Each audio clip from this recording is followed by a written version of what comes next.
Herkese merhaba, hoş geldiniz kanalıma. Bugünkü videoda edatlarla cümle nasıl kurulur diye göreceğiz.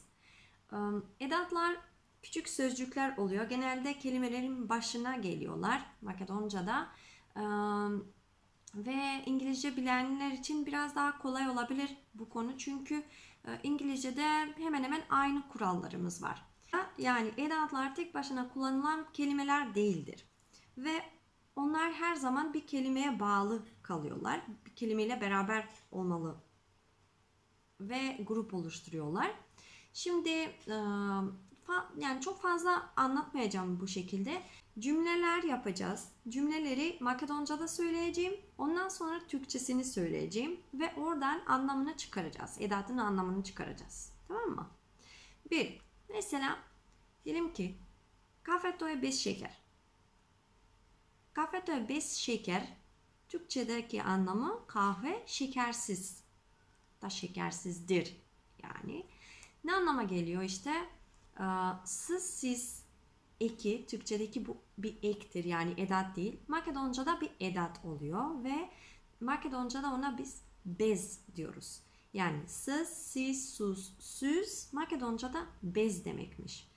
Mesela bezmeyene bensiz, bez tebe sensiz, bez voda susuz, bez şeker şekersiz, bez kola arabasız vesaire. Tamam mı? Bir cümle daha söyleyelim. Mesela na работа дойдов без кола. Hatta deneska na работа dojdof bez kola. Bugün işe arabasız geldim. Demek ki otobüsle yürüyerek gelmişim ama arabasız olduğunu belirtiyorum burada yani. Arabasız yani bez kola dedim. Güzel. Devam ediyoruz. Şimdi mesela diyelim ki od Ohrid do Bitola ima 70 kilometre. Od Ohrid do Bitola ima 70 kilometre. Okey? Ne demek? Ohrid'den Bitola'ya kadar da diyebiliriz. 70 kilometre var. Od Ohrid dedim. Demek ki Ohrid'ten yani den, tanten anlamına geliyor. Do Bitola'ya kadar yani a'ye, ya'ye kadar yani bir mesafe söylüyoruz burada. İmas 70 kilometre yani 70 kilometre var demiştim. Na zdravje, Mila. Şimdi sekoj den zemam knjigi od biblioteka. Sekoj den zemam knjigi od biblioteka. Her gün kütüphaneden kitap alırım. Her gün kütüphaneden kitap alırım. Kütüphaneden dediğimizde od biblioteka diyoruz. Od biblioteka. Sekoj den her gün zemam knjigi od biblioteka. Kitap alırım kütüphaneden. Okay? Demek ki den, tanten ilk Makedoncası od. Güzel. Ke se vratam do utre. Ke se vratam do utre. Yarına kadar döneceğim, geri gelirim yani gelirim. Geri döneceğim. Yarına kadar do utre diyorum. Tamam? Yani şimdi do a'ya kadar od den, tanten. Biraz ters oluyor. Od ve do. Bunları karıştırmamak lazım. Okey? Ja sakam çay od nane. Ja sakam çay od nane. Anlamı naneli, aslında naneden, naneli çay istiyorum, severim, isterim de olabilir yani değişiyor. Çünkü saka fiili Makedonca'da hem istemek hem sevmek anlamında da kullanılabilir. Güzel. Ondan sonra diyelim ki prodavnicата работи до 8 часот. Prodavnicата работи до 8 часот. Mağaza saat 8'e kadar çalışıyor. Продавницата работи от 8 часот, mağaza saat 8'den beri çalışıyor. Yani 8'den çalışıyor. 8'de açıyor demek istiyor. Güzel. Mesela od ponedeljnik počnуваме со časovi. Od ponedeljnik počnуваме со časovi.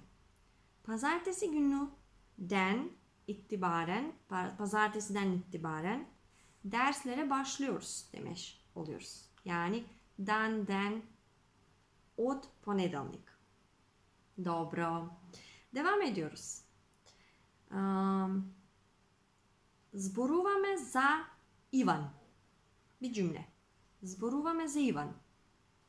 Anlamı Ivan hakkında konuşuyoruz. Ya da Ivan'dan bahsediyoruz. Bu da olabilir.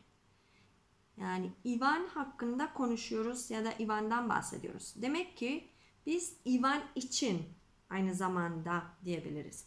Makedonca'da za Ivan dedik. Za'nın anlamı genelde için Türkçe'de oluyor. Hakkında da olabilir.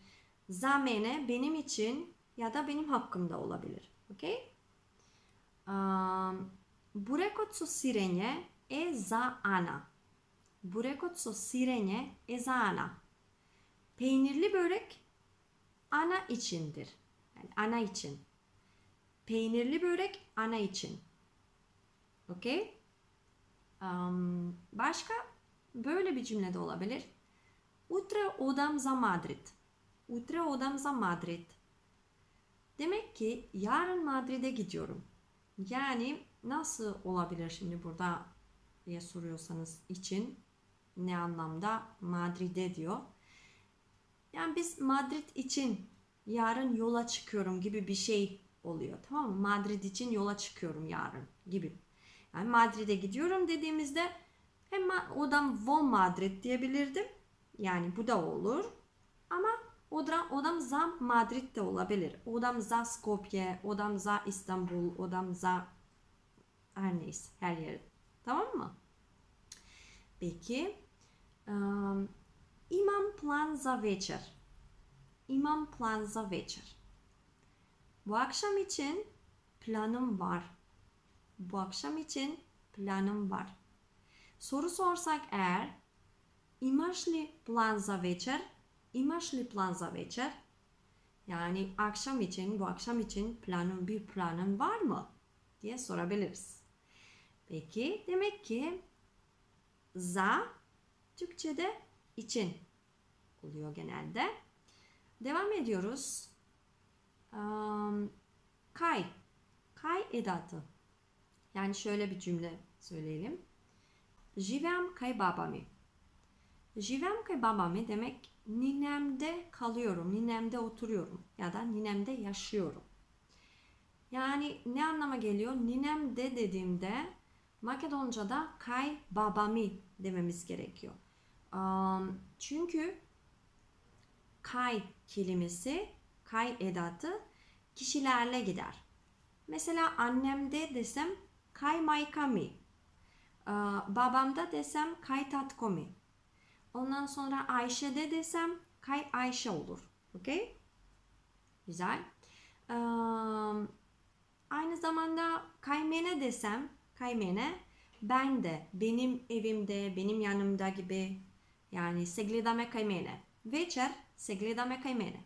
Akşam bende görüşürüz. Yani benim evde görüşürüz gibi. Mesela Твоите книги се кай Maya. Твоите книги се кай Maya. Senin kitapların Maya'da. Senin kitapların Maya'da. Tamam. Devam ediyoruz. Пред банката има тротуар. Пред банката има тротуар. Bankanın önünde kaldırım var. Пред банката има тротуар. Bankanın önünde kaldırım var.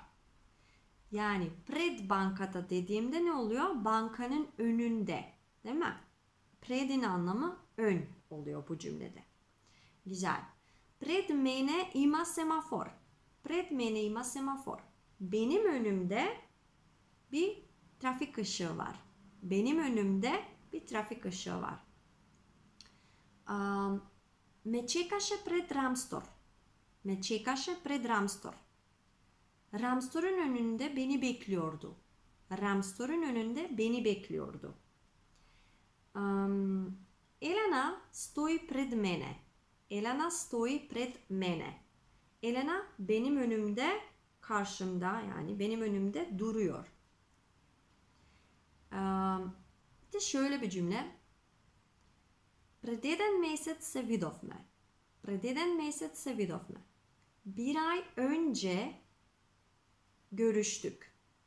Pred jedan mesec se vidovme. Bir ay önce görüştük. Buradaki anlamı, pred'in anlamı önce.